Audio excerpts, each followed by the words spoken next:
نبی اکرم صلی اللہ علیہ وسلم نے فرمایا نماز بغیر وضو کے قبول نہیں کی جاتی اور نہ صدقہ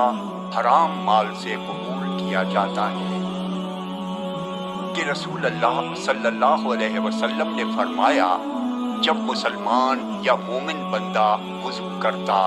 اور اپنا چہرہ دھوتا ہے تو پانی کے ساتھ یا پانی کے آخری قطرے کے ساتھ اس کے چہرے سے وہ تمام گناہ جھڑ جاتے ہیں جو اس کی آنکھوں نے کیے تھے، یا اسی طرح کی کوئی اور بات فرمائی۔ پھر جب وہ اپنے ہاتھوں کو دھوتا ہے تو پانی کے ساتھ یا پانی کے آخری قطرے کے ساتھ وہ تمام گناہ جھڑ جاتے ہیں جو اس کے ہاتھوں سے ہوئے ہیں، یہاں تک کہ وہ گناہوں سے پاک و صاف ہو کر نکلتا ہے۔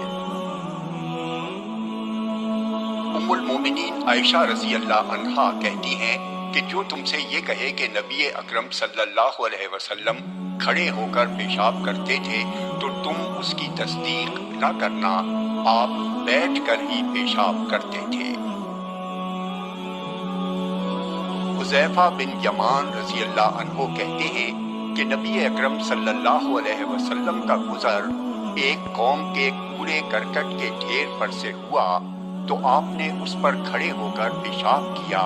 میں آپ کے لیے وضو کا پانی لایا، اسے رکھ کر میں پیچھے ہٹنے لگا تو آپ نے مجھے اشارے سے بلایا، میں آ کر آپ کی ایڑیوں کے پاس کھڑا ہو گیا، آپ نے وضو کیا اور اپنے موزوں پر مسح کیا۔ انس رضی اللہ عنہ کہتے ہیں کہ نبی اکرم صلی اللہ علیہ وسلم جب قضائے حاجت کا ارادہ فرماتے تو جب تک زمین سے بالکل قریب نہ ہو جاتے اپنے کپڑے نہیں اٹھاتے تھے۔ دوسری سند میں آمش سے روایت ہے، ابن عمر رضی اللہ عنہما کہتے ہیں کہ نبی اکرم صلی اللہ علیہ وسلم جب قضائے حاجت کا ارادہ فرماتے کپڑے جب تک زمین سے قریب نہیں ہو جاتے نہیں اٹھاتے تھے۔ ابو قتادہ حارث بن ربیع انصاری رضی اللہ عنہ کہتے ہیں کہ نبی اکرم صلی اللہ علیہ وسلم نے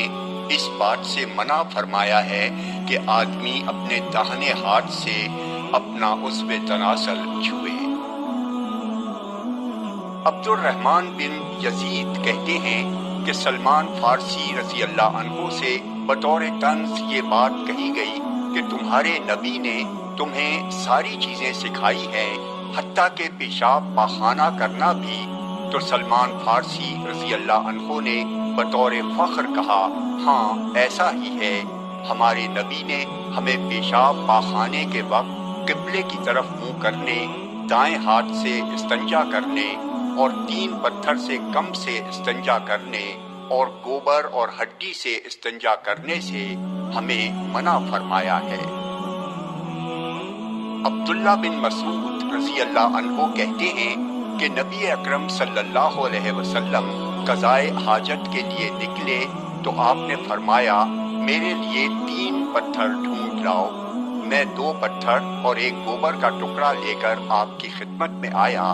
تو آپ نے دونوں پتھروں کو لے لیا اور گوبر کے ٹکڑے کو پھینک دیا اور فرمایا یہ ناپاک ہے۔ ام المومنین عائشہ رضی اللہ عنہا کہتی ہیں کہ تم عورتیں اپنے شوہروں سے کہو کہ وہ پانی سے استنجا کیا کریں، میں ان سے یہ بات کہتے شرما رہی ہوں کیونکہ رسول اللہ صلی اللہ علیہ وسلم ایسا ہی کرتے تھے۔